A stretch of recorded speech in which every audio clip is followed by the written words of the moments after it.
Salut et bienvenue dans cette vidéo. Si c'est pour votre première fois de tomber sur cette chaîne, je me nomme Samba Alex. Dans cette vidéo, je voudrais partager avec toi trois éléments qui participent à freiner le succès ou bien la réussite dans la vie d'un homme. Et tiens bien que lorsque je parle de réussite ou de succès ici, je veux parler simplement de l'état d'esprit qu'on a vis-à-vis de ses projets ou bien de ses besoins dans la vie. Donc nous allons aller voir ces trois éléments qui prennent énormément de la réussite ou bien du succès dans la vie de la plupart des hommes sur cette terre. Donc le premier élément ici pour moi c'est les accusations.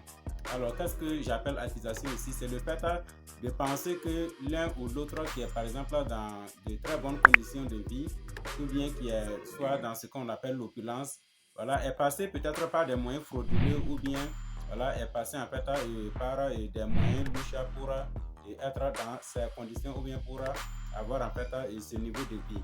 Souvent ce n'est pas vrai. Voilà, je ne dis pas que ça n'existe pas, ça peut bien exister, mais dans la plupart des cas ce n'est pas vrai. Pourquoi ce n'est pas vrai?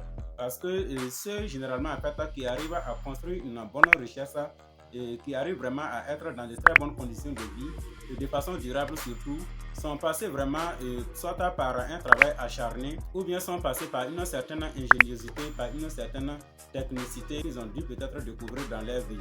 Et je prends un exemple de quelqu'un qui découvre par exemple un domaine très lucratif et on n'a pas sans savoir qu'il y a des domaines actuellement voilà, où on peut vraiment investir peut-être juste une petite somme et se retrouver avec vraiment une richesse ou bien se retrouver avec des économies très élevées. Donc il y a ces deux cas. Et certes, il y a aussi l'héritage, mais dans la plupart des cas, voilà, c'est que les gens vraiment ont durement travaillé pour acquérir leurs meilleures conditions de vie ou bien pour être vraiment dans l'opulence, comme je dis souvent. Et malheureusement, surtout côté jeune, dès qu'on voit quelqu'un de moins âgé ou bien quelqu'un de très jeune dans un certain confort ou bien dans une certaine condition de vie qui semble être un peu luxueuse, on pense que cette personne est passée peut-être par des moyens frauduleux ou bien voilà, et il a dû voler ou bien il a dîné avec le diable comme on a l'habitude de le dire. Souvent ce n'est pas vrai. Et lorsque généralement on a cet esprit d'accusation envers les autres, dans la plupart des cas, ça constitue en même temps le bon moyen pour soi de justifier ces conditions. C'est-à-dire que si on est dans des conditions un peu déprimées, on est dans des conditions un peu lamentables, voilà, on va se baser sur le fait que l'autre a dû être dans des bonnes conditions pour avoir ce qu'il est, ou bien il a dû passer par des moyens inappropriés pour avoir ce qu'il est. Et lorsqu'on le fait généralement, on va rester vraiment dans cette situation fauchée pendant longtemps, voire même tout au long de sa vie. Parce que le fait d'accuser et de rester sans rien faire ne participe pas vraiment à construire sa vie. On peut bien l'accuser certes, mais il faut essayer peut-être de voir à la base si toutefois par exemple cette personne qu'on pense que voilà elle a acquis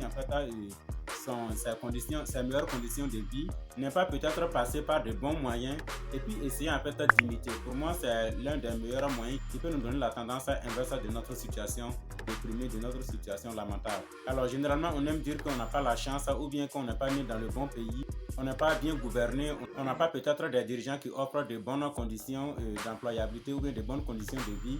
Et souvent, comme je l'ai dit, ça peut exister, mais ce n'est pas vrai à tout point de vue. Ce sont des choses que, généralement, si on veut vraiment réussir, si on veut vraiment aller de l'avant, si on veut vraiment voir ces projets se réaliser, on doit essayer franchement de les balayer et puis de suivre vraiment un plan bien déterminé, un plan bien fixe et c'est sûr qu'on y parviendra. Alors le deuxième élément très capital ici, il s'agit de l'orgueil. De toutes les façons, on n'est pas sans savoir que l'orgueil fait partie des plus grands vices dans presque toutes les voies de croyance. L'orgueil, c'est celui qui pense qu'il est capable de tout et qu'il n'y a plus rien à apprendre ou bien il n'y a plus rien à se faire apprendre. Généralement, l'orgueil se croit être maître de soi et il n'est vraiment pas souple dans le processus de se laisser ou bien de se faire enseigner ou bien de se faire éduquer.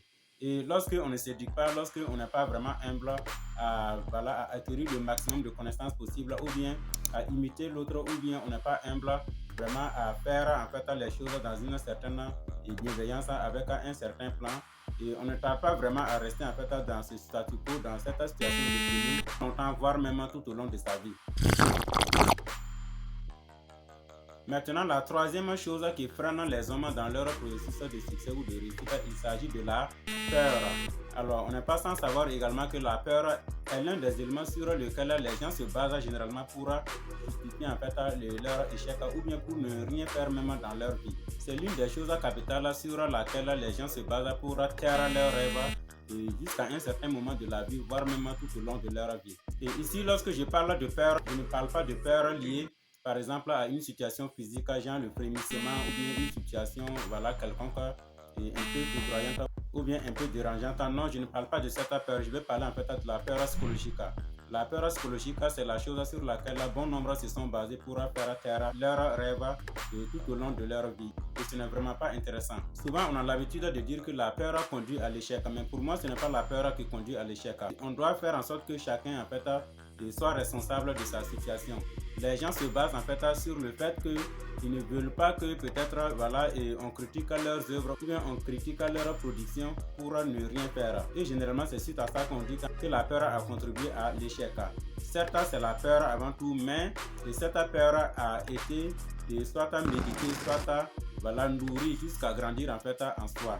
Si au départ on n'a pas pu vraiment se défouler, on n'a pas pu vraiment mener des actions qui vont contribuer à éliminer cette peur en soi, naturellement elle va grandir, elle va prendre forme et on va se rendre compte qu'à chaque fois qu'on a une très bonne idée et qu'on veut se lancer dedans, et on va toujours rester en fait à attendre de bonnes conditions pour faire en sorte que quand on va se lancer, que la chose soit parfaite, que les résultats soient parfaits. Cela peut ne pas être vraiment possible à tout point de vue parce que faire des choses dans un premier temps et obtenir des résultats très parfaits, ce n'est pas sûr, ce n'est pas évident. Il faut se rappeler que c'est un processus.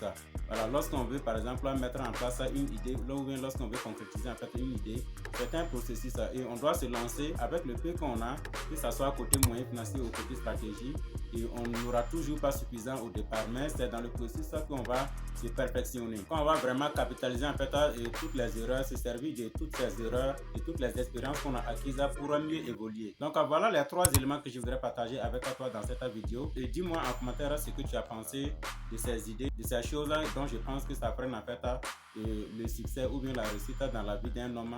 Abonne-toi à la chaîne si tu as trouvé du contenu, partage au maximum la vidéo et mets-moi un gros pouce bleu si tu as vraiment trouvé du contenu. Merci et à bientôt, bye.